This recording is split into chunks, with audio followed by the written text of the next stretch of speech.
नमस्कार, आप देख रहे हैं VDTV भारत। मैं हूं शिखा। हिमाचल प्रदेश में भारतीय जनता पार्टी की सरकार की मुश्किलें दिन प्रतिदिन बढ़ती ही जा रही है। कुल्लू में हुए थप्पड़ कांड के बाद अब धर्मशाला में ये पार्टी फिर से सुर्खियों में है। वहीं इस बार मामला फिर से मारपीट का है। बता दें कि धर्मशाला के भाजपा विधायक विशाल नेहरिया पर उनकी HAS अफसर पत्नी ने मारपीट के आरोप लगाए हैं। इसके अलावा उन्होंने विधायक पर कई गंभीर आरोप भी लगाए हैं। विधायक विशाल नेहरिया के खिलाफ उनकी HAS पत्नी ने मारपीट के आरोप लगाकर पुलिस से सुरक्षा भी मांगी है। जानकारी के मुताबिक विधायक विशाल नेहरिया की पत्नी ओशीन शर्मा ने मारपीट को लेकर एक वीडियो भी बनाया है, जिसमें वह मारपीट से जख्मी भी दिख रही है। विधायक विशाल नेहरिया और उनकी पत्नी ओशीन शर्मा का विवाह 2 माह पहले 26 अप्रैल को हुआ था।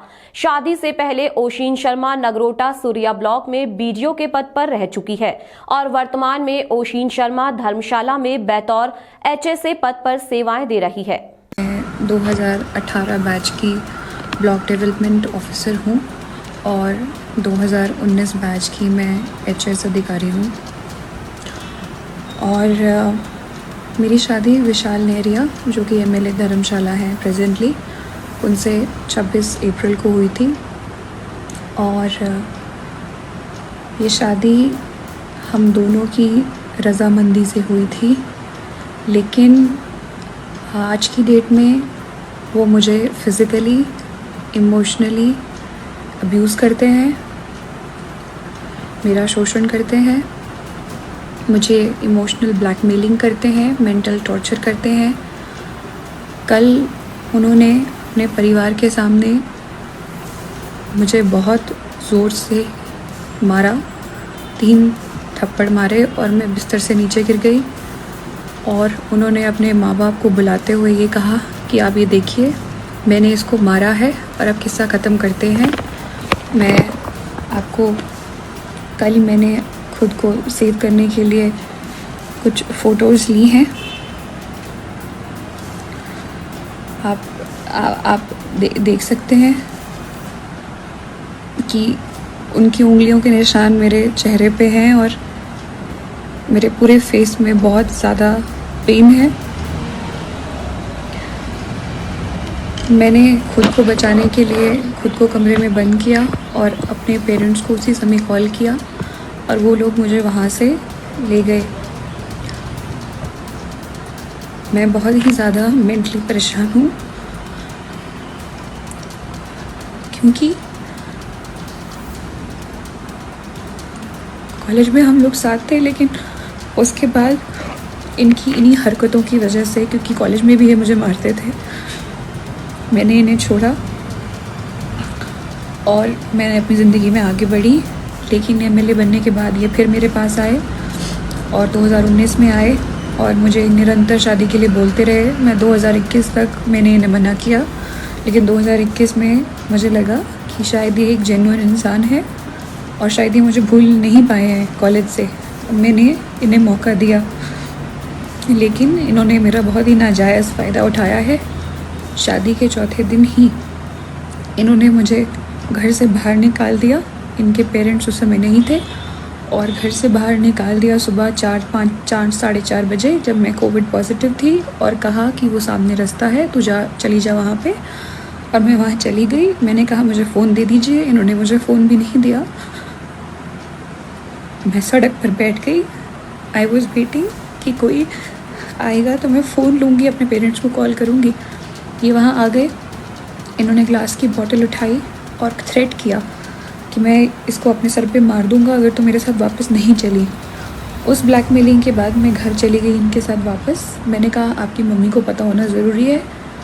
इन्होंने छुरी ली और रसोई में चले गए, वॉशरूम में खुद को बंद कर लिया और वहाँ पे ये धमकी दी कि मैं खुद को मार दूँगा अगर तुमने बताया। तो मैंने इनके माँ बाप को नहीं बताया। इनके माँ बाप, स्पेशली इनकी माँ, पिता इनके बीमार थे, तो मेरी उनसे कोई शिकायत नहीं है। इनकी माँ ने मेरी फैमिली को इतनी बार बुला के जलील किया है और ये झूठे एलिगेशंस लगाए हैं कि मैं इनके लड़के को मारती हूँ। इनके लड़के ने भी मेरे पे फॉल्स एलिगेशन लगाए हैं कि मैं इन्हें अब्यूज़ करती हूँ, मैं इन्हें मारती हूँ। मैं अगर इन्हें मारती हूँ तो आप ये मुझे बताएं क्या ये इस प्रकार के आदमी हैं कि एक मार खाएंगे? इन्होंने मुझे फरवरी 2021 में भी, चंडीगढ़ में थे हम होटल में, बहुत मारा। उस वक्त ये ड्रंक थे। इन्होंने मुझे आधे घंटे तक पीटा। इस इंसिडेंट के बाद भी जब मैंने कहा कि मैं पुलिस जाऊंगी तो इन्होंने मुझे वहाँ पे इमोशनल मैनिपुलेशन करके रोक लिया। जब मैंने शादी से मना किया तो इनकी माँ और मासी दोनों मेरे ऑफिस में आके इन्होंने भी यहाँ इमोशनल ड्रामा किया और वो रोई। और मुझे एज ए ह्यूमन लगा कि शायद मुझे एक चांस और देना चाहिए। मेरे माँ बाप को इन्होंने बहुत जलील किया। ये धमकियाँ दी हैं कि कभी कभी आपकी लड़की अगर हमारे घर में अकेली आ गई और तो हम पुलिस बुला लेंगी। और ये सुपरस्टिशियस बातें करते हैं ये लोग। चेले को बुलाएंगे, उसको बुलाएंगे, वो बताएगा कि इस लड़की ने हमारे बेटे को मारा है कि नहीं।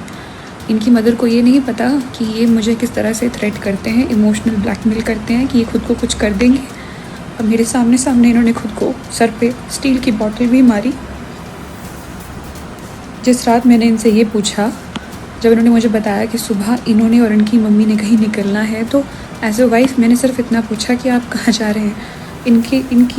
इनका कहना था कि माँ ने मना किया है बताने से। मुझे गुस्सा आया। मैंने इन्हें झंझोड़ा कि कम ऑन, आपको मुझे बताना चाहिए। I am your wife, I am your partner, I must know. ये उठे और इन्होंने स्टील की बोतल अपने सर पे मार ली। उस स्टील की बोतल में आज भी डेंट है। बाद में ये मुझ में एलिगेशन लगाई गई कि मैं इन्हें अब्यूज़ करती हूँ और मैं इन्हें मारती हूँ। इनकी माँ ने ये तक मेरी माँ को फ़ोन करके बोला है कि आपकी लड़की हमारे लड़के को मरने पे मजबूर कर देगी।